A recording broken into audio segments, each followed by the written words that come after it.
इस कहानी की शुरुआत में हमें समुंदर के निचली सतह को दिखाया जाता है। यहाँ हम देखते हैं कि किसी वजह से वो सतह धीरे धीरे फट रही थी। ठीक उसी समुंदर में हमें किन लोच ब्रेवो नाम करके एक रिग को दिखाया जाता है। इस रिग के अंदर हमें ढेर सारे कर्मचारियों को दिखाया जाता है जो यहाँ पर काम करते हैं। इस रिग का काम था समुंदर के निचली सतह में से तेल को निकालना। इन सभी के जो कैप्टन है उनका नाम है मैग्नस। उसने विक्टर के साथ कॉन्ट्रैक्ट साइन किया है। विक्टर वो बंदा है जिसका ये रिग है। यहाँ में रोज नाम करके एक लड़की को दिखाया जाता है जो इस रिग की इंचार्ज है। इस रिग में काम करने वाले कुछ कर्मचारी काफी खुश थे क्योंकि उनकी छुट्टी होने वाली है और हेलीकॉप्टर उन्हें लेने के लिए आ रहे थे। यहाँ में मैक्स नाम करके एक बंदे को दिखाया जाता है जो घर जाने के लिए काफी उतावला था, लेकिन जब वो जाकर के लिस्ट चेक करता है तब उसे मालूम चलता है कि उसकी जगह पर कोई और जाने वाला है। इसी वजह से वो काफी उदास हो जाता है। कुछ समय के बाद कैप्टन साहब एक मीटिंग बैठाते हैं। इस मीटिंग में वो लोगों को ये बताना चाहते थे कि जो हेलीकॉप्टर हमें लेने के लिए आने वाला था वो अब नहीं आ रहा है। इसी दूसरे रिग पर टेम्परेचर की कोई समस्या हो गई है। इसी वजह से जो हेलीकॉप्टर यहाँ आने वाला था वो अब उस रिग पर चला गया है। जब तक हेलीकॉप्टर नहीं आ जाता है तब तक हमें काम पर ध्यान देना चाहिए, क्योंकि अगर हम काम को बंद कर देंगे तो हमारा कोटा पूरा नहीं होगा। ठीक उसी समय अचानक से पावर ऑन ऑफ होने लगता है। इनकी रिग में भी किसी प्रकार की कोई समस्या आ जाती है। इसी वजह से उस समस्या को ठीक करने के लिए कुछ बंदों को इकट्ठा किया जाता है। सभी बंदे ऊपर टावर पर जा करके प्रॉब्लम को सोल्व करने वाले थे। ठीक उसी वक्त अचानक से टेम्परेचर काफी ज्यादा बढ़ने लगता है क्योंकि पाइप के अंदर काफी ज्यादा आग बढ़ जाता है। इसी वजह से टेम्परेचर की समस्या आ रही थी। मैग्नस के कहने पर रिग को बंद कर दिया जाता है क्योंकि इस आग को शांत करने का सिर्फ यही एक ऑप्शन बचा हुआ था। अगर रिग को बंद नहीं किया जाता तो टेम्परेचर बढ़ने की वजह से वो फट भी सकता था। टेम्परेचर जैसे ही एक लेवल में आता है तो जो पावर ऑन ऑफ की समस्या थी वो भी ठीक हो जाती है, जिसके बाद सभी कर्मचारियों को भी वापस बुला लिया जाता है। इस दौरान मैग्नस जब हेलीपैड को चेक करने के लिए ऊपर जाता है अभी अचानक से पूरा रिग थर थर कांपने लगता है। ऐसा लग रहा था कि जैसे भूकंप आया हो, लेकिन पानी के अंदर भूकंप का आना नामुमकिन था। वैसे कुछ समय के बाद ये प्रॉब्लम ठीक तो हो जाती है, लेकिन तभी फिर से इनके सामने एक नई प्रॉब्लम आकर के खड़ी हो जाती है। ये सभी लोग देखते हैं कि सामने की तरफ से कोहरा इनकी तरफ आ रहा था। इस कोहरे की वजह से जो हेलीकॉप्टर यहाँ पर आ रहा था वो भी बेचारा कहीं खो जाता है। थोड़े ही समय में वो कोहरा इनके रिग को चारों तरफ से घेर लेती है। कोहरा होने की वजह से अब ठीक से इन्हें दिखाई भी नहीं दे रहा था। इस बीच इनका जो कम्युनिकेशन था वो भी बंद हो जाता है। इन सभी का फोन रेडियो अचानक से बंद हो जाता है। अब इस प्रॉब्लम को ठीक करने के लिए मैक्स और फुलमर ये दो बंदे टावर के ऊपर जाते हैं। अब ये कम्युनिकेशन टावर लगभग 100 फुट का था। इन्हें 100 फुट ऊपर जा करके कम्युनिकेशन को ठीक करना था। वैसे मैक्स इतना ऊपर जाना नहीं चाहता था, लेकिन उसका कैप्टन मैग्नस उसे कहता है कि अगर तुम ये काम करते हो तो सबसे पहले तुम्हें हेलीकॉप्टर में बैठा करके यहाँ से भेजा जाएगा। मैक्स बेचारा घर जाना चाहता था, इसलिए वो फुलमर के साथ ये काम करने के लिए तैयार हो जाता है। दोनों साथ में ऊपर आते हैं और इस काम को खत्म करते हैं। काम खत्म कर लेने के बाद जो फुलमर था वो पहले नीचे आने लगता है। ठीक उसी समय पता नहीं ऊपर क्या हुआ, लेकिन मैक्स अचानक से आकर के नीचे गिरता है। मैग्नस फौरन मेडिकल टीम के पास कॉल करता है। के बाद केट जो कि मेडिकल टीम की तरफ से है वो फौरन भाग करके मैक्स के पास आती है, जहाँ उसे मालूम चलता है कि 100 फुट ऊपर से नीचे गिरने के बाद भी मैक्स अभी भी जिंदा है। और ये काफी हैरान कर देने वाली बात थी क्योंकि इतना ऊपर से गिरने के बाद बचने का कोई सवाल ही पैदा नहीं होता। वो बच तो गया था, लेकिन केट का कहना था कि इतना ऊपर से गिरने की वजह से मैक्स के शरीर के अंदर काफी गहरा चोट लगा है। इसे बचाने का सिर्फ एक तरीका है, इसे हॉस्पिटल लेके जाना होगा वरना ये नहीं बचेगा। यहाँ बगल में हैटन नाम करके एक बंदा खड़ा था जो कि मैक्स को काफी पसंद करता है। जब वो ये बात सुनता है तब वो केट से कहता है कि हेलीकॉप्टर पता नहीं कब आएगा, तुम्हें मैक्स को बचाना होगा। कुछ भी करो मुझे नहीं पता, बस तुम मैक्स को बचाओ। जिसके बाद केट कहती है कि मैं एक डॉक्टर हूँ और मैंने तुम्हें सच बता दिया है। अगर मैक्स को सच में बचाना चाहते हो तो जितनी जल्दी हो सके हेलीकॉप्टर को बुलाओ। लेकिन हैटन को अच्छे से पता है कि इतना जल्दी हेलीकॉप्टर आने से नहीं रहा, इसलिए वो गुस्से से बाहर चला जाता है। इधर हमें रोज को दिखाया जाता है। कंप्यूटर के जरिए उसे मालूम चलता है कि आसपास के जितना भी रिग है सभी रिग में समस्या आ रही है। सभी रिग में से ऑयल को नहीं निकाला जा रहा है बल्कि ऑयल निकालना बंद कर दिया गया है और सबका कम्युनिकेशन भी बंद हो गया है। अब यहाँ जो फुलमर था उसका काम था कम्युनिकेशन को ठीक करना। वो अपनी तरफ से पूरी कोशिश तो कर रहा था लेकिन वो रेडियो को ठीक नहीं कर पा रहा था। जब रोज उसके पास जाती है तब वो उसे कहता है कि अगर मैं मैक्स को छोड़ करके नहीं आया होता तो ऐसा नहीं होता, जिस पर रोज कहती है कि मैक्स के साथ जो कुछ भी हुआ इसमें तुम्हारी कोई गलती नहीं है, खुद को कोसना बंद करो। इतना कहने के बाद रोज उसे किस करती है, जिसके बाद हमें मालूम चलता है कि ये दोनों रिलेशनशिप में हैं। इधर जो हैटन था वो अचानक से केट को पकड़ लेता है और उससे कहता है कि तुम्हें मैक्स को ठीक करना ही होगा। वो भी खुद को बचाने के लिए हैटन के ऊपर हमला कर देती है। फिर उससे कहती है कि मैंने अपनी तरफ से पूरी कोशिश किया, उसका इलाज सिर्फ हॉस्पिटल में ही हो सकता है। इतना कहने के बाद वो हैटन को छोड़ करके यहाँ से चली जाती है।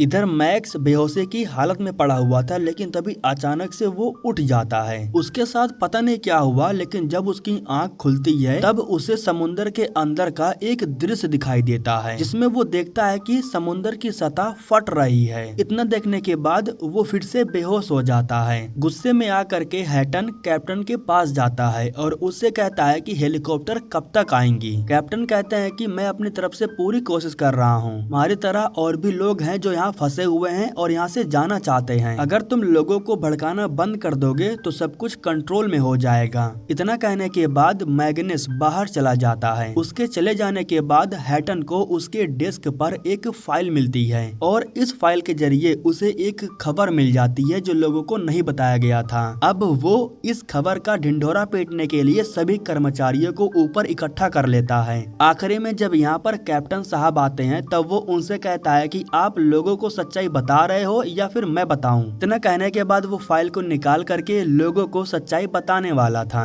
लेकिन तभी कैप्टन सामने आते हैं और सभी कर्मचारियों के सामने सच्चाई कबूल करते हैं। वो सभी कर्मचारियों को बताते हैं कि मैंने तुम लोगों से झूठ बोला, हमें लेने के लिए कोई हेलीकॉप्टर नहीं आ रहा है कि इन हालातों में हमें मरने के लिए यहाँ पर छोड़ दिया गया है। ठीक उसी वक्त अचानक से इनके ऊपर राख गिरने लगती है। एक समस्या सोल्व नहीं होती, दूसरी समस्या इनके सामने आकर के खड़ी हो जा रही थी। मैक्स की हालत इतनी ज्यादा खराब थी कि वो चलने की हालत में नहीं था लेकिन पता नहीं कैसे वो ठीक हो गया और चल करके ऊपर तक आ गया। यहाँ पर आने के बाद वो लोगों से कहता है कि देर हो गई है, सब कुछ शुरू हो गया है। खैर दोस्तों, उसकी बातों पर लोग ज्यादा ध्यान नहीं देते हैं। उसकी तबीयत खराब थी इसलिए लोग उसे लेकर के नीचे आ जाते हैं। किसी को लग नहीं रहा था कि वो इतनी जल्दी इतना ठीक हो जाएगा क्योंकि उसकी हालत बहुत गंभीर थी। यहाँ जब रोज उससे पूछती है कि आखिर तुम्हारे साथ ऊपर हुआ क्या था, तब मैक्स कहता है कि मुझे नहीं पता, मुझे एक अजीब आवाज सुनाई दी और इसके बाद मैं नीचे गिर गया। वो आवाज काफी समय से मेरे दिमाग में गूंज रही है, वो मुझसे कुछ कहना चाहती है, मुझे कुछ बताना चाहती है। ठीक उसी वक्त कुछ लोगों को बाहर के साइड में टॉर्च जलता हुआ दिखाई देता है। दरअसल वो बोट वाले बंदे थे जो मोर्स कोड के जरिए इनके पास मैसेज भेज रहे थे। उस मोर्स कोड को अच्छे से पढ़ने के लिए जो लेग था वो ऊपर चला जाता है। उस मोर्स कोड का मैसेज जब इनके पास आता है तब इन्हें मालूम चलता है कि वे लोग भी मुसीबत में हैं और उन्हें हेल्प की जरूरत है। इधर लेग को ऊपर पता नहीं क्या होता है लेकिन उसे काफी दर्द महसूस हो रहा था। इसी वजह से वो ज्यादा समय तक ऊपर नहीं रुकता है बल्कि नीचे आ जाता है। उसके शरीर पर राख गिरा हुआ था जिसको साफ करने के लिए वो वॉशरूम में जाता है। वॉशरूम में जाने के बाद अचानक से पता नहीं क्या हुआ लेकिन उसके शरीर से खून बहना शुरू हो जाता है। जगह से खून बह रहा था, उसका टैटू पिघल करके गिर रहा था। ऐसा लग रहा था कि उसके शरीर के अंदर खलबली मची है, वो उसका शरीर किसी चीज से लड़ रहा है। काफी वक्त बीत जाने के बाद जब हैदर नाम करके एक लड़की उसके लिए खाना लेकर के आती है तब जा करके हैदर को लेग की लाश दिखाई देती है। इसके बाद और भी लोग कमरे में आ जाते हैं जहाँ जांच के बाद इन्हें मालूम चलता है कि उसके शरीर के जो ऑर्गन्स थे ना वो उसका साथ छोड़ रहे थे। खैर जो भी हो, लेकिन अभी भी इन्हें मालूम नहीं चलता है कि आखिर उसकी मौत हुई कैसे। इन्हें सिर्फ इतना पता है कि वो बाहर गया था और राख के संपर्क में आया था। इधर मेडिकल रूम में जब कोई नहीं था तभी अचानक से मैक्स उठ करके बैठ जाता है। वो देखता है कि उसके शरीर में जो घाव लगी हुई थी वो बिल्कुल ठीक हो गई है। उसका हाथ आधा कट गया था लेकिन फिर भी पता नहीं कैसे वो जुड़ गया है। उसी वक्त उसका दिमाग फिर से उसे एक दृश्य दिखाता है जिसमें वो देखता है कि सुनामी की वजह से पूरा रिग तबाह हो रहा है। इतना देखने के बाद पता नहीं उसे क्या हो गया, वो मेडिकल रूम में से गायब हो जाता है। जब केट को इसके बारे में मालूम चला तब वो आकर के मैग्नस को बताती है। मैग्नस उसे हर कैमरे में चेक करता है लेकिन वो कहीं नहीं दिखाई देता है, क्योंकि वो इस वक्त एलरोंड के कमरे में था जहाँ कैमरे की कोई सुविधा नहीं थी। एलरोंड जब उसे देखता है तब उससे कहता है कि तुम्हें इस वक्त मेडिकल रूम में होना चाहिए था, तुम यहाँ पर क्या कर रहे हो। उसी वक्त मैक्स कहता है कि मेरा दिमाग भन्ना रहा है, मेरे दिमाग में ढेर सारी आवाजें गूंज रही है, वो मुझसे कुछ कहना चाहती है। बाहर जो रोशनी है उसमें कुछ तो जरूर है, उससे हमें खतरा है। सुनामी की एक तेज लहर आने वाली है जो रिग को तबाह कर देगी। कहने के बाद मैक्स यहाँ से चला जाता है। इधर जो हैटन था वो बोट को यहाँ बुलाने के लिए उनके पास एक मैसेज भेज देता है। मैसेज भेजने के बाद वो चाबी को निकाल लेता है। जैसे ही मैसेज मिला तो एक बोट इनकी रिग की तरफ आने लगती है। उस बोट में बैठ करके लोग यहाँ से जाने के लिए तैयार होने लगते हैं, लेकिन मैग्नस को डर इस बात का था कि अगर इतने कोहरे में कोई भी बोट इनकी रिग की तरफ आया तो वो इनकी रिग से लड़ भी सकती है। इसलिए मैग्नस बोट को रोकने के लिए फुल्मर से कहता है। इसलिए फुल्मर एक मैसेज भेजता है ताकि बोट रुक जाए, वो आगे ना आए। अब अगर मैसेज उन तक पहुंच गया होगा तो बोट शायद रुक सकती है। इधर दोस्तों जो एलरोंड था वो काफी समय से मैक्स को ढूंढ रहा था। हालांकि उसे देख करके मैग्नस अनाउंस करता है कि सभी कर्मचारी रिग के अंदर आ जाएं। लेकिन एलरोंड मैक्स को ढूंढने के चक्कर में था, इसलिए वो रिग के अंदर नहीं जाता है। वैसे वो मैक्स को ढूंढ भी लेता है और वो मैक्स को रिग के अंदर चलने के लिए कहता है, लेकिन मैक्स कहता है कि समुद्र के नीचे कुछ है, हमें उसे बचाना होगा। यह सुनकर के एलरोंड कहता है कि अपनी बकवास बंद करो और मेरे साथ अंदर चलो। अब इस तरीके से इन दोनों के बीच में हाथापाई शुरू हो जाती है और वो बोट इनके करीब आकर के पहुंच चुकी थी। एलरोंड को पता नहीं क्या हुआ, उसके मुंह में से ढेर सारा पानी निकलने लगता है और वो नीचे गिर जाता है। ठीक उसी वक्त यहाँ पर डेलिन आ जाता है जो कि सिक्योरिटी टीम का इंचार्ज है। वो अपनी आंखों से देख रहा था कि मैक्स किस तरीके से एलरोंड पर हमला करता है। डेलिन को देखने के बाद मैक्स फौरन यहाँ से भाग जाता है। शुक्र था कि जिस बोट के पास इन लोगों ने मैसेज भेज करके यहाँ पर बुलाया था वो इनकी रिग के बहुत करीब आकर के पास से गुजर जाती है।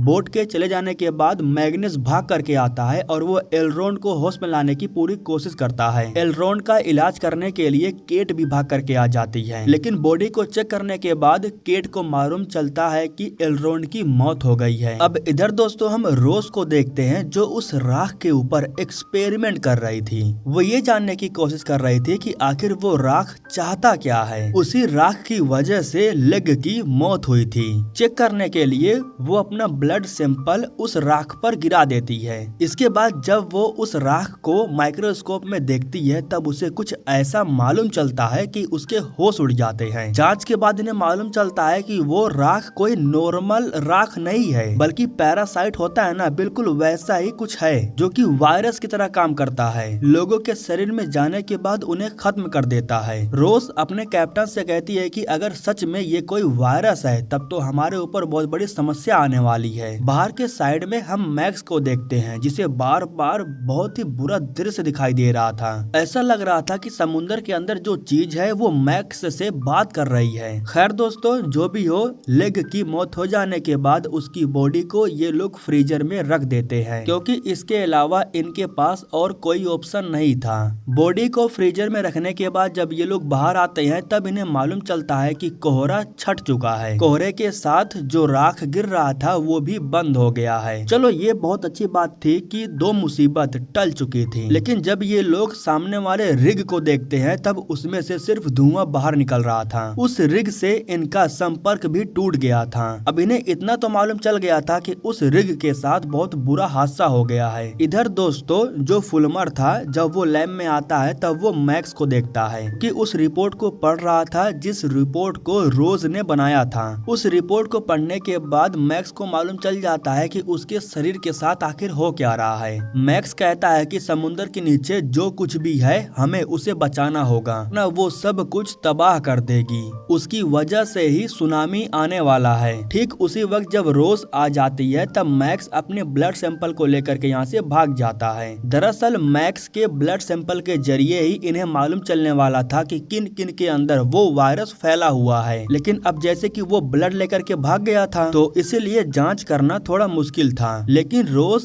और मैग्नस का कहना था कि फुल्मर काफी समय से मैक्स के साथ कमरे में था, इसीलिए हो सकता सकता है कि फुलमर भी इन्फेक्टेड हो गया हो। इसी वजह से ये लोग फुलमर की जांच करते हैं। उसकी पूरी बॉडी अच्छे से जांच कर लेने के बाद भी इन्फेक्टेड होने का कोई सबूत नहीं मिलता है। खैर दोस्तों, अब कुछ समय के बाद मैग्नस एक बार फिर से लोगों को एक मीटिंग में बुलाता है, जिसमें वो सभी वर्कर से कहता है कि कोहरा साफ हो चुका है और राख भी गिरना बंद हो गया है। हमें मिल करके फौरन रिग की सफाई करनी होगी। हमें अच्छे से रिग को साफ करनी है ताकि एक भी राख रिग पर दिखनी नहीं चाहिए। हमें अच्छे से रिग को क्वारंटाइन करना है। और एक बात, तुम में से कुछ लोग टीम बना लो और जा करके मैक्स को ढूंढ करके उसे मेरे पास लेकर के आओ, क्योंकि हेलीकॉप्टर आने वाला है और हम मैक्स को भी अपने साथ लेकर के जाएंगे। हम किसी को यहाँ छोड़ेंगे नहीं। इधर दोस्तों हमें मैक्स को दिखाया जाता है जो रिग के नीचे वाले साइड पर था। यहाँ पर आने के बाद वो अपने ब्लड सैंपल को समुद्र में फेंक देता है। इधर दोस्तों रिग को क्वारंटाइन करने के लिए सभी कर्मचारी सूट बूट पहन करके तैयार हो जाते हैं और दूसरी जो टीम थी वो मिल करके मैक्स को ढूंढने की कोशिश कर रही थी।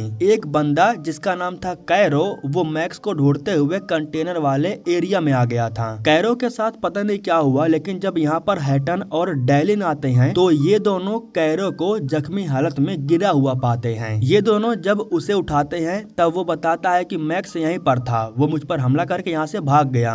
यहाँ पर ये दोनों ये भी देखते हैं कि कैरो के मुंह में से खून गिर रहा था। जिस तरह मैक्स के शरीर का ऑर्गन उसका साथ छोड़ रहा था, बिल्कुल उसी तरीके से कैरो के मुंह का जो दांत था वो भी टूट रहा था। मतलब कि एक प्रकार से कैरो का शरीर भी इन्फेक्टेड हो गया था। ये दोनों जब उसे पकड़ने की कोशिश करते हैं तब कैरो फौरन यहाँ से भाग जाता है। इसके बाद दोस्तों हमें हैदर को दिखाया जाता है। वो भी मैक्स को ढूंढने वालों टीम में से एक थी। जब वो मैक्स को ढूंढते हुए नीचे के साइड में आती है तब उसे वो दिखाई देता है। हैदर जब उसे देखती है तब उससे कहती है कि हेलीकॉप्टर हमें लेने के लिए आने वाला है। तुम तो सबसे पहले अपने घर जाना चाहते थे, तो अब तुम्हें क्या हो गया है? जिसके बाद मैक्स कहता है कि मुझे घर नहीं जाना है, मुझे उसे बचाना है जो समुद्र के नीचे है। यह सुन करके हैदर उससे पूछती भी है कि आखिर वो क्या है। इसके बाद मैक्स कहता है कि मुझे नहीं पता वो क्या है, लेकिन वो मुझसे बात करता है। वो मुझे इशारों में बता रहा है कि प्रलय आने वाली है और हमें उसे रोकना होगा। ठीक उसी वक्त यहाँ कैरो भी आ जाता है जो हैदर से कहता है कि तुम्हें भी हमारे साथ हो जाना चाहिए। तबाही को रोकना चाहती हो तो तुम्हें हमारा साथ देना होगा। यहाँ दोस्तों पता नहीं क्या सीन हुआ, लेकिन जब यहाँ दूसरा बंदा आता है तब वो हैदर को बेहोशी की हालत में पाता है। वो हैदर को उठाता है और उसे बाहर लेकर के आता है। ये लोग जैसे ही बाहर आते हैं तो उसी वक्त इनके सामने फिर से एक मुसीबत आकर के खड़ी हो जाती है। और वो समस्या ये थी कि जिस पाइप में से आग निकल रहा था ना, उसमें से आग निकलना बंद हो गया था। अब ये इनके सामने बहुत बड़ी मुसीबत थी। अगर फायर वॉल स्टार्ट नहीं हुआ तो ऑयल निकलना बंद हो जाएगा और वो बंद नहीं होना चाहिए। अगर बंद हो गया तो इनका कोटा पूरा नहीं होगा। समस्या की बात ये थी कि पावर फेलियर होने की वजह से अब उस पाइप में आग जलाने के लिए उसके करीब जाना होगा। और जो फुलमर था वो ये काम करने के लिए तैयार हो जाता है। पता नहीं क्यों, शायद उसे आग से खेलने का शौक था। केरान के जरिए सबसे पहले वो एक फ्लेयर गन ले करके फायर वॉल के करीब जाता है, लेकिन अभी भी वो दूर था और निशाना लगाना मुश्किल हो रहा था। इसलिए वो सेफ्टी क्लिप को निकालता है और आगे जा करके निशाना लगाता है। निशाना लगा करके जैसे ही वो फ्लेयर गन चलाता है तो पाइप में आग जलना शुरू हो जाती है, लेकिन शुरू में आग काफी तेजी से फैली। इसी वजह से फुलमर नीचे गिर करके बेहोश हो जाता है और उसके शरीर में आग भी लग जाती है। हालांकि मौके पर लोग आकर के उसे बचाते हैं और मेडिकल रूम में लेकर के जाते हैं। इधर दोस्तों समुद्र के अंदर जो कुछ भी था वो बार बार मैक्स से बात करने की कोशिश कर रहा था। इस वक्त मैक्स और कैरो ये दोनों प्रोडक्शन मॉड्यूल में थे। मैक्स को बस इतना पता था कि समुद्र के नीचे जो कुछ भी है वो बस इतना चाहता है कि इस पाइप को बंद कर दिया जाए ताकि ऑयल निकलना बंद हो जाए। और इसलिए मैक्स अब हर हाल में इस पाइप को बंद करना चाहता है। इस पाइप को बंद करके समुद्र में जो चीज है मैक्स उसकी हेल्प करना चाहता है, क्योंकि मैक्स को पता चल चुका है कि अगर वो उसकी हेल्प नहीं करेगा तो एक भारी सुनामी आएगी और इस सुनामी की वजह से हजारों लाखों लोग मारे जाएंगे। वो पाइप को बंद करने की कोशिश तो कर रहा था, लेकिन उसे सिस्टम के बारे में ज्यादा जानकारी नहीं थी। वो कैरो से कहता है कि पाइप को बंद करने में वो हमारी मदद करेगी जो समुद्र के नीचे है। कुछ समय के बाद हम देखते हैं कि मैक्स जा करके ऑयल की सेफ्टी बाईपास को बंद कर रहा था, क्योंकि ऐसा करने से वेल बंद हो जाएगा। लेकिन समस्या की बात यह थी कि टेम्परेचर बढ़ने की वजह से प्लेटफॉर्म भी फट सकता था। मतलब कि अगर मैक्स ये काम करने में कामयाब हो जाता है तो पूरा रिग तबाह हो जाएगा। मैक्स उस चीज को मैन्युअली कंट्रोल कर रहा था, इसलिए उसे रोकना थोड़ा मुश्किल था। ऑयल की सेफ्टी बाईपास बंद ना हो इसलिए ये लोग समुद्र में एक रोवर को उतार देते हैं। दरअसल ये रोवर जा करके नीचे से ऑयल सेफ्टी बाईपास को चालू कर देता। लेकिन दोस्तों जब वो रोवर नीचे जाता है तब इन्हें समुद्र के नीचे रिंग के जैसा चक्र दिखाई देता है। उस चक्र को देख करके ये लोग भी काफी हैरान थे। सबसे पहले ये लोग जा करके सेफ्टी बाईपास को चालू करते हैं, जिसकी वजह से टेम्परेचर का लेवल बराबर हो जाता है। टेम्परेचर सही हो जाने के बाद में ये लोग चक्र के बारे में बात करना शुरू करते हैं। ऑयल सेफ्टी बाईपास चालू हो जाने के बाद जब मैक्स दोबारा उसे बंद करने की कोशिश कर रहा था तो वो नहीं बंद कर पाता है। वो कहता है कि अब इस सेफ्टी को बंद करने के लिए हमें फुलमर की जरूरत होगी, क्योंकि उसे इस चीज के बारे में मालूम है, वही इस चीज को बंद कर सकता है। फुलमर तो उस चक्र को देख करके काफी हैरान था जो समुद्र के नीचे था। खैर दोस्तों उसी वक्त अचानक से सभी लोगों का फोन रेडियो चालू हो जाता है, क्योंकि कम्युनिकेशन सिस्टम ठीक हो गया था। कम्युनिकेशन ठीक हो जाने के बाद मैग्नस फौरन रेस्क्यू टीम से संपर्क करने लगता है, क्योंकि वो संपर्क करके हेलीकॉप्टर को यहाँ बुलाना चाहता था। इस बीच दोस्तों हमें केट को दिखाया जाता है जो अपनी बहन से बात कर रही थी। वो अपनी बहन से कहती है कि हेलीकॉप्टर आने वाला है, वो हमें ले करके यहाँ से जाएगा। उसी वक्त केट को अपनी बहन के पीछे कुछ दिखाई देता है। जब उसकी बहन उस चीज को दिखाती है तब केट को मालूम चलता है कि ये तो वही कोहरा है जो कि पहले यहाँ पर था लेकिन अब शहर की तरफ पहुँच चुका है। वो अपनी बहन से कहना चाहती थी कि घर से बाहर मत निकलना, लेकिन उसी समय नेटवर्क चला जाता है, वजह से वो अपनी बहन से ये बात नहीं बोल पाती है। कनेक्शन टूट जाने की वजह से रेस्क्यू टीम के पास भी मैसेज नहीं पहुंच पाता है, लेकिन थोड़ा बहुत मैसेज डिलीवर हुआ था। अब दोस्तों हमें फुलमर को दिखाया जाता है, उसका भी शरीर धीरे धीरे इन्फेक्ट हो रहा था। देखता है कि जो घाव उसे लगा हुआ था वो बिल्कुल ठीक हो गया था। इसी वक्त उसके पीछे मैक्स आ जाता है जो उससे कहता है कि हमें तुम्हारी मदद चाहिए। लेकिन जब वो पीछे मुड़ करके देखता है तो वहाँ पर मैक्स नहीं बल्कि रोज खड़ी थी। ये सच था कि उसने मैक्स को देखा, लेकिन ये उसका सिर्फ भ्रम था।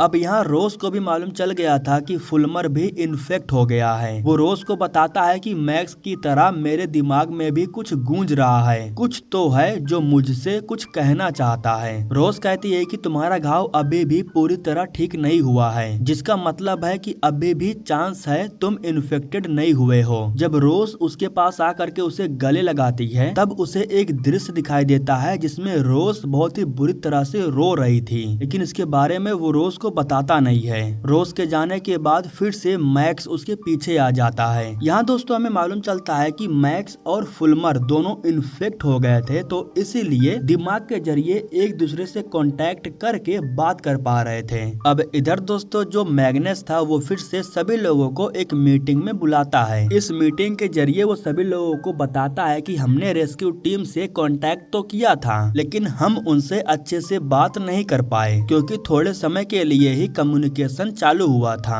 तुम में से जो कोई भी घर पर कॉल करके बात किया है उसके जरिए उनके पास कुछ न कुछ तो मैसेज जरूर गया होगा। इस बीच दोस्तों जो हैटन था वो फिर से केट के साथ में बहसबाजी करने लगता है। बहसबाजी हाथापाई पे उतर आती है। इस तरह इन्हें लड़ता हुआ देख करके हैदर खुद को रोक नहीं पाती है। हैदर चिल्ला करके कहती है कि उसके साथ ऐसा मत करो, वो प्रेग्नेंट है। यह सुन करके सभी लोग बिल्कुल साइलेंट हो जाते हैं। मैग्नस कहता है कि तुम्हें इस हालत में यहाँ नहीं आना चाहिए था, तुम इतनी लापरवाह कैसे हो सकती हो। यहाँ मैग्नस गुस्सा होने के साथ साथ काफी नर्वस भी हो जाता है, क्योंकि वो कैप्टन था और सभी लोगों की जिम्मेदारी उसके ऊपर थी। इसी वजह से उसके ऊपर प्रेशर कुछ ज्यादा ही था। अब इसके बाद हमें फुलमर को दिखाया जाता है जो कि प्रोडक्शन मॉड्यूल की तरफ जा रहा था, लेकिन उसे जाता हुआ केट देख लेती है। रोज को भी ये बात मालूम चल जाता है, इसलिए वो भी भाग करके फुलमर के पास जाती है उसे रोकने के लिए। वो कहती है कि रुक जाओ, लेकिन फुलमर कहता है कि मुझे जाना होगा, अगर मैं नहीं गया तो सब कुछ तबाह हो जाएगा। इतना कहने के बाद वो जैसे ही अंदर जाता है तो उसका पीछा करते हुए केट भी अंदर चली जाती है। वो अंदर जाकर के देखती है कि जो छोटे छोटे पेड़ पौधे थे वो काफी बड़े हो गए थे। अंदर जाते ही केट को कुछ दिखाई देता है जिनका नाम इन लोगों ने एंथेस्टर रखा है। ये वही चीज है जो समुद्र से जुड़ी हुई है। वो चीज केट के बहुत करीब आ गया था, लेकिन वो केट को नुकसान नहीं पहुंचाता है। ऐसा लग रहा था कि जैसे कि उसे पता हो कि केट के पेट में एक नन्ही जान पल रही है। खैर दोस्तों, जो भी हो, उसी वक्त यहाँ रोज आ जाती है जो केट को खींच करके यहाँ से लेके चली जाती है। ये लोग जैसे ही बाहर आते हैं तो उसी वक्त इन्हें समुद्र में एक लाइट दिखाई देती है, जो कि एक बोट की लाइट थी, यानी कि एक बोट था जो इनके रिग की तरफ आ रहा था। इसीलिए फौरन कुछ वर्कर जा करके फटाफट तैयार हो जाते हैं, क्योंकि कुछ लोग इसी बोट में बैठ करके यहाँ से वापस अपने घर जाने वाले थे। जब बोट इनके करीब आता है तब उसके अंदर से कुछ लोग बाहर निकलते हैं। इनमें सबसे पहले हम डेविड को देखते हैं, जो कि रिसर्च टीम का हेड है, और वो अपने रिग पर से इस रिग पर इसलिए आया था क्योंकि वो देखना चाहता था कि आखिर सब कुछ चल क्या रहा है। कंट्रोल रूम में जाने के बाद वो ताक झांक करना शुरू कर देता है। रोज उससे पूछती है कि आखिर तुम्हारे रिग पर क्या हुआ। तब वो बताता है कि टेम्परेचर बढ़ने की वजह से धमाका हुआ और बहुत से लोग मारे गए। लोग थे जो बच गए और उनमें से मैं भी था। वो इनसे पूछता है कि आखिर समस्या क्या है, तुम लोग ऑयल को निकालना बंद क्यों कर दिए हो। जिसके बाद रोज बताती है कि प्रोडक्शन मॉड्यूल में हमारा एक बंदा है, कल वहाँ 2 बंदे हैं, और अगर हमने ऑयल निकालना शुरू किया तो उनकी जान को खतरा है। यह सुनकर के डेविड कहता है कि हमें फौरन उन्हें रास्ते से हटाना होगा क्योंकि हमें काम शुरू करना है। इधर दोस्तों हमें फुलमर को दिखाया जाता है, वो भी प्रोडक्शन मॉड्यूल में जाकर के पहुंच चुका था। यहाँ आने के बाद मैक्स उससे कहता है कि आने वाली तबाही को तुमने देख ही लिया होगा, अगर तुम हमारा साथ दोगे तो हम सुनामी को रोक सकते हैं। हमें शक्तियाँ मिली है, उसने हमें चुना है, अगर हमने मिल करके उसकी हेल्प नहीं की तो सुनामी आएगी और हजारों लाखों लोग मारे जाएंगे। फैसला तुम्हारे हाथों में है, तुम अगर रोकना चाहते हो तो हमारा साथ दो, और अगर चाहते हो कि सब कुछ तबाह हो जाए तो खड़े होकर के बस उस सुनामी के आने का इंतजार करो। मैक्स की बातों को सुन करके वो उसकी हेल्प करने के लिए तैयार हो जाता है, क्योंकि उसे भी सुनामी का दृश्य दिखाई दे रहा था। बस उसे ये नहीं पता था कि वो कितना सच है और कितना झूठ। ऑयल की सेफ्टी बाईपास को बंद करने के लिए वो सिस्टम को ठीक करने लगता है। इधर दोस्तों रोज ने समुद्र के अंदर जिस चक्र को देखा था उस पर वो रिसर्च कर रही थी। रिसर्च के बाद उसे मालूम चलता है कि ये एक काल चक्र है, पूरी एक सदी इसके एक पल के बराबर है। ये कई लाखों साल पहले से जीवित है और समुद्र के नीचे अपनी पूरी दुनिया बसा रखा है। इसे हैरान कर देने वाली बात यह है कि ये जीव सोच समझ करके एक्शन ले सकता है। फिलहाल इसको लग रहा है कि हम इसके दुश्मन हैं, इसीलिए वो हमारे साथ ऐसा बर्ताव कर रही है। इस रिग से उसे खतरा है, इसीलिए वो इसे खत्म करना चाहती है। इस चक्र के अंदर जो लाइन बनी हुई है वो सदी से जुड़ी हुई है। इसमें जो आखिरी वाली लाइन है वो हमारे युग से जुड़ा हुआ है। अगर ये आखिरी लाइन एक दूसरे के साथ जुड़ गई तो इस युग का भी अंत हो जाएगा, लेकिन वो इसे रोकना चाहती है, इसलिए वो हमारे रिग को तबाह कर रही है। तरह उसने डेविड के रिग को तबाह किया, और भी बहुत सारे रिग्स हैं जो कि तबाह हो गए हैं। हमें रिग को बंद करना होगा क्योंकि इसके अलावा हमारे पास और कोई ऑप्शन नहीं है। हम इस जीव को कभी भी खत्म नहीं कर सकते हैं। खत्म करने की कोशिश करोगे तो सिर्फ तबाही होगा। हालांकि डेविड का कहना था कि वो एक प्राकृतिक जीव है और हमें उससे लड़ना होगा। वैसे मैं आपको बता दूं कि डेविड किसी भी हाल में बस उस जीव को खत्म करना चाहता है। जब कैप्टन और रोज के पास बात नहीं बनती है तब वो लोगों को अपनी जाल में फंसाना शुरू करता है। वो डेलन और हैटन के पास जा करके उनसे कहता है कि अगर तुम लोग घर जाना चाहते हो तो तुम्हें कुछ करना होगा, अगर कैप्टन के भरोसे रहे तो बाहर कभी नहीं जा पाओगे। जिसके बाद हैटन पूछता है कि हमें करना क्या होगा। डेविड कहता है कि हमें सबसे पहले उन्हें प्रोडक्शन मॉड्यूल से बाहर निकालना होगा। बाहर कंटेनर में CO2 सिलेंडर रखा हुआ है, हमें उसे लेकर के अंदर जाना है और आग बुझाने वाले पाइप में लगा करके सप्लाई को चालू कर देना है। ऐसा करने से वे लोग बेहोश हो जाएंगे और इसके बाद तुम उन्हें बाहर निकाल लेना। उसकी बात मान करके हैटन और डेलन ये काम करने के लिए तैयार हो जाते हैं। इस काम को पूरा करने के लिए ये 3 बंदे थे। सबसे पहले ये तीनों कंटेनर के पास जा करके उसमें से CO2 सिलेंडर को ले लेते हैं। इस बीच जो डेविड था वो कंट्रोल रूम में आ गया था। सप्लाई को चालू करने के लिए उन्हें कंट्रोल रूम से ही एक्सेस मिल सकता है। फिर ये लोग अंदर जाने के बाद CO2 सिलेंडर को पाइप से जोड़ देते हैं। इसके बाद जो डेविड था वो कंट्रोल रूम से एक्सेस दे देता है, जिसके बाद हैटन आग बुझाने वाले पाइप्स को चालू कर देता है, जिसकी वजह से उस सिलेंडर में जो गैस थी वो चारों तरफ फैलने लगती है। ठीक उसी वक्त जो कैरो था वो इनके सामने आ जाता है। ये लोग कैरो से कहते हैं कि चलो यहाँ से फौरन हमारे साथ चलो। चलो। लेकिन उसी वक्त कैरो को चक्कर और उसके मुंह से खून निकलने लगते हैं, जिसकी वजह से वो बेहोश होकर के नीचे गिर जाता है।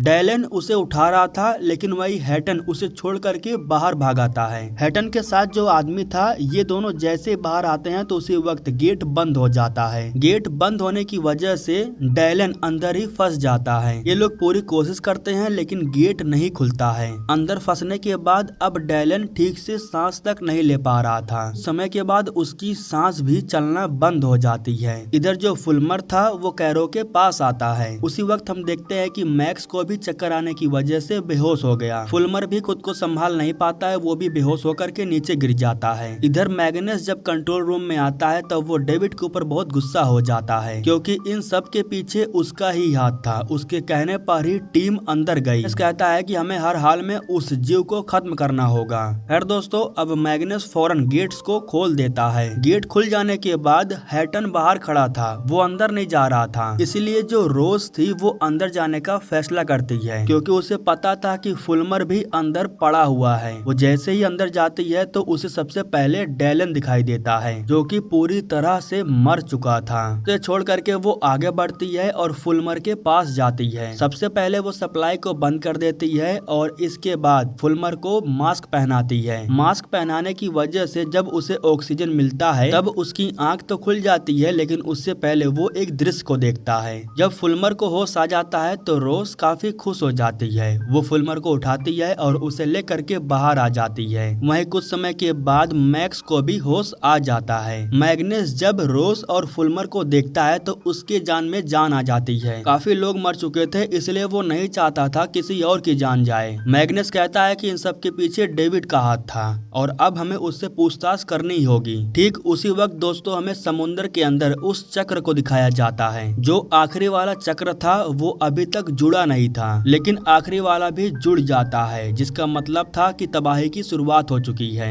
अब इधर दोस्तों मैग्नस हरीश नाम करके एक बंदे को रिमांड पर लेता है। हरीश वही बंदा है जो डेविड के साथ अपने रिग पर से यहाँ पर आया है। मैग्नस उससे पूछता है कि साफ साफ मुझे बताओ कि तुम्हारे रिग पर आखिर हुआ क्या था। डेविड से डरने की जरूरत नहीं है, वो तुम्हारा कुछ नहीं बिगाड़ पाएगा। अब इसके बाद हमें डेविड के रिग को दिखाया जाता है। जब डेविड इनके रिग पर आया उससे 2 दिन पहले का ये सीन है। दरअसल समुद्र के अंदर जो जीव था उसके बारे में डेविड को मालूम चल गया था, इसीलिए डेविड इंजेक्टर के जरिए उस जीव को मारने की पूरी कोशिश कर रहा था। पाइप के जरिए समुद्र में इंजेक्टर को छोड़ने के बाद टेम्परेचर को वो बढ़ा देता है। उसे लगा कि हाई टेम्परेचर पर वो चीज खत्म हो जाएगी, लेकिन हाई टेम्परेचर की वजह से एक जोरदार धमाका हुआ और इनका पूरा रिग तबाह हो गया। तो दोस्तों अब यहाँ पर हमें मालूम चलता है कि आखिर डेविड के रिग पर हुआ क्या था। इसकी शक्ल देख रहे हो, कितना मासूम बन के खड़ा है। उसके इस गलती की वजह से रिग पर जितने भी लोग थे ना, सब खत्म हो गए और बंदे को इस बात का बिल्कुल भी अफसोस नहीं है कि वो उल्टा इस रिग पर भी आ गया है उस जीव को खत्म करने के लिए। मौका पाते ही वो उस जीव को मारने की पूरी कोशिश करने वाला है। उसके हाथ में कुछ है नहीं, इसलिए वो कुछ कर नहीं पा रहा है, एक्शन नहीं ले पा रहा है। खैर दोस्तों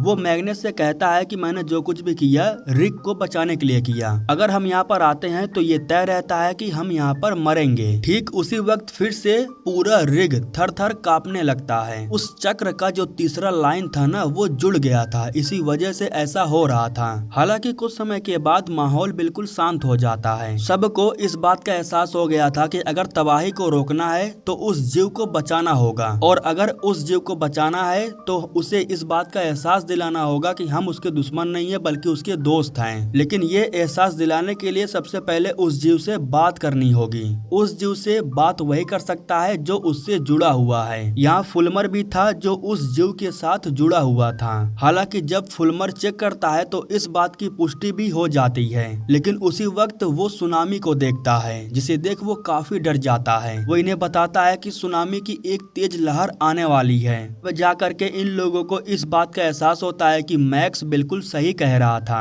रोज कहती है कि सुनामी को रोकने के लिए सबसे पहले हमें जा करके उस जीव से बात करनी होगी, उसे यकीन दिलाना होगा कि हम उसके दुश्मन नहीं है, हम उसके साथ में हैं। तभी ये प्रलय रुक सकती है। उस जीव को खत्म नहीं किया जा सकता है, ये बात हमें अच्छे से पता है, इसलिए हमें उसके साथ में समझौता करना होगा। उसी वक्त यहाँ पर डेविड आ जाता है और कहता है कि वो एक प्राकृतिक चीज है, हमें उससे लड़ना होगा। वो जीव शक्तिशाली है तो हम भी शक्तिशाली हैं। जब दो शक्तिशाली लोग लड़ते हैं तो उनमें से कोई एक ही जीत पाता है। एक प्रकार से कहें तो डेविड यहाँ पर भी मार काट का प्लान बना रहा था। वो उस जीव को मारना ही चाहता था, वो समझौता नहीं करना चाहता था। लेकिन मैग्नस ऐसा नहीं करता है, वो समझदार था, वो समझदारी से काम करता है। रोज के कहने पर वो मैक्स के पास जा करके उससे बात करने के लिए तैयार हो जाता है। अब इधर जब ये लोग मैक्स के पास जाते हैं तो इधर डेविड को मौका मिल जाता है। वो हरीश को लेकर के कंट्रोल रूम में जाता है और उससे कहता है कि तुम मेरा साथ दो। हमने एक बार ट्राई किया लेकिन वो जीव नहीं खत्म हुआ, लेकिन इस बार हम उस जीव को खत्म करके रहेंगे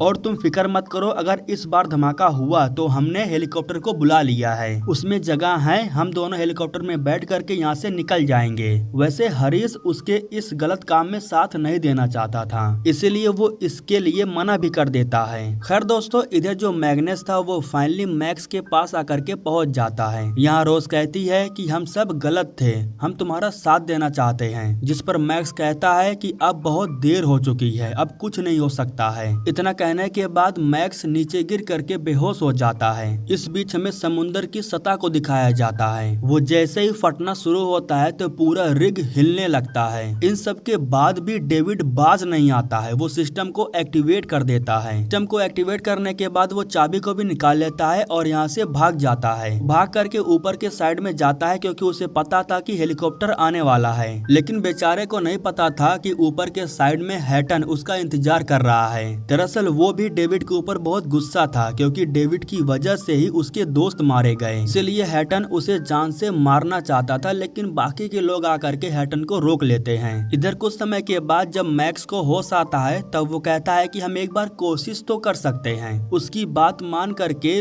रोज उन इंथेस्टर्स के पास जाती है। वो भी रोज के करीब आ करके उससे कुछ कहने की कोशिश कर रहे थे। दरअसल यहाँ इन्हें मालूम चलता है कि वो जो आखिरी गोला था वो जुड़ चुका है। जैसे ही इन्हें ये बात मालूम चलता है तो उसी वक्त समुद्र की सतह फिसलने लगती है, पूरा रिग एक बार फिर से हिलने लगता है। इन्हें मालूम चल जाता है कि अब कोई ऑप्शन नहीं बचा हुआ है, इन्हें यहाँ से भागना होगा। ये लोग यहाँ से बाहर निकलने लगते हैं तो मैक्स यहीं पर रुक जाता है। वो मैग्नस से कहता है कि मैं किसी न किसी तरीके से इस चीज से जुड़ा हुआ हूँ, इसलिए मैं इस चीज को छोड़ करके नहीं जाना चाहता हूँ। मैग्नस कहता है कि अगर ये तुम्हारा आखिरी फैसला है तो कोई बात नहीं, अगर तुम यहाँ रुकना चाहते हो तो ठीक है। इतना कहने के बाद मैग्नस भी अपनी टीम को लेकर के बाहर चला जाता है और इधर जो मैक्स था वो एंथेस्टर्स के पास चला जाता है। हेलीकॉप्टर जैसे ही आता है तो उसके बाद सभी लोग एक एक करके जाके उसमें बैठने लगते हैं। मैग्नस भी अपनी टीम को लेकर के भागते हुए आ रहा था, लेकिन उसी वक्त इन्हें सुनामी की एक बड़ी लहर दिखाई देती है जो सारे रिग को तबाह करते हुए इनकी तरफ ही आ रही थी। ये लोग जैसे ही जा करके हेलीकॉप्टर में बैठते हैं तभी हेलीकॉप्टर यहाँ से उड़ करके निकल जाता है और उसी वक्त वो सुनामी इनकी रिग को तबाह कर देती है। जितने भी लोग रिग के अंदर फंसे हुए थे वो खत्म हो जाते हैं। ये सब कुछ हुआ था सिर्फ विक्टर के गलती की वजह से। अगर विक्टर अपने रेस्क्यू टीम को भेज देता तो इन सभी की जान बच जाती। खैर दोस्तों, जब ये लोग हेलीकॉप्टर में बैठे हुए थे तब इन्हें मालूम चलता है कि ये लोग घर की तरफ नहीं जा रहे हैं। कि यहाँ डेविड कहता है कि अगर तुम लोग मेरी बात मानते तो घर तक पहुँच जाते, ये लोग तुम सबको कहीं और लेकर के जा रहे हैं। मतलब कि दोस्तों कहानी अभी बाकी है। तो फाइनली दोस्तों सीजन 1 यहीं पर खत्म हो जाता है। दोस्तों इसका सीजन 2 भी 2025 में आ चुका है। तो अगर आपको सीजन 2 देखना है तो उसका लिंक मैं डिस्क्रिप्शन बॉक्स में जल्द ही दे दूंगा।